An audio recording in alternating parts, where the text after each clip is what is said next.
sini ada satu komputer power dan satu komputer yang tak power. Saya pakai mini PC dengan dual screen punya monitor.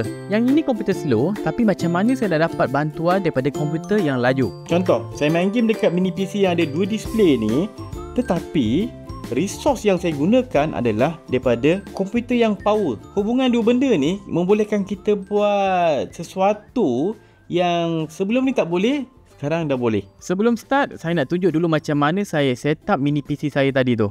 Ada satu mini PC dan saya pakai dual screen yang portable ni. Ini daripada Gojodok dan saya plan saya nak letak dekat atas mini PC ni. Jadi kenalah 3D print kejap. Okey, ini dia punya mounting dia. Saya akan gam dan lekatkan mounting monitor tadi dekat atas mini PC. Okey, cantik. Walaupun monitor ni ada dua skrin, tapi satu USB Type-C dah cukup untuk drive dua-dua skrin ni, power dan dia punya display output. Cocok power, settle. Sekarang bab software. Saya akan install software namanya Parsec. Ini akan install dekat mini PC dan juga saya punya komputer yang laju tadi. Bila komputer laju tadi jadi host, yang mini PC ni akan jadi client lah. Saya boleh pilih PC mana yang saya nak connect. Bila dah connect, jadi macam ni. Display sekarang dah tunjukkan komputer laju saya tu. Bukan komputer slow mini PC ni dah. Saya boleh kawal macam biasalah. Guna touchscreen boleh, nak pakai controller boleh, mouse, keyboard semua boleh. Yang bestnya kita boleh gunakan fully resource yang ada kat komputer laju menggunakan komputer yang slow. Ini contoh saya buka game yang menggunakan grafik yang cantik. Nampak tu? Gambar dia kembali lawa lagi kan? Kalau saya install game ni dekat mini PC ni, bukan nak cerita pasal cantik lah. Nak install pun mungkin tak lepas.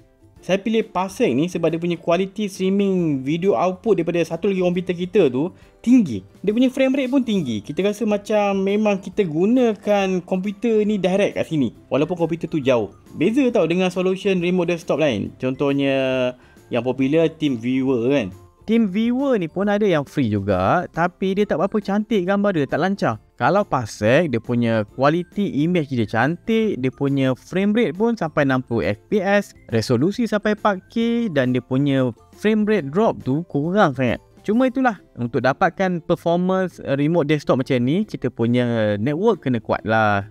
Pastikan network kita boleh handle bandwidth dan dia punya latency rendah. Contoh dalam kes saya nak bawa komputer ni pergi keluar.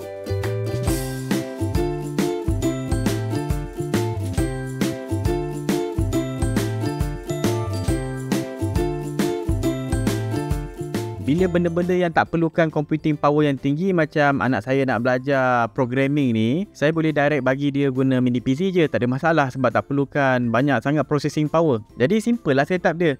Tapi bila nak buat sesuatu yang memerlukan power banyak sikit, macam main game sama-sama, time ni lah saya akan pinjam resource komputer yang laju tu menggunakan Parsec. Saya boleh main game dekat luar tanpa perlu bawa komputer yang besar tu dekat luar. Komputer saya boleh simpan dekat dalam rumah. Bising kat situ biarlah.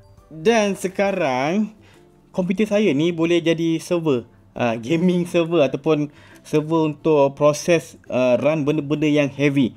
Saya simpan dalam peti sejuk saya yang dah rosak ni. Oh ya, peti sejuk saya ni adalah saya punya setup home lab. InsyaAllah dalam beberapa video lagi korang akan dapat tengok macam mana saya tukarkan peti sejuk yang lama ni jadi home lab.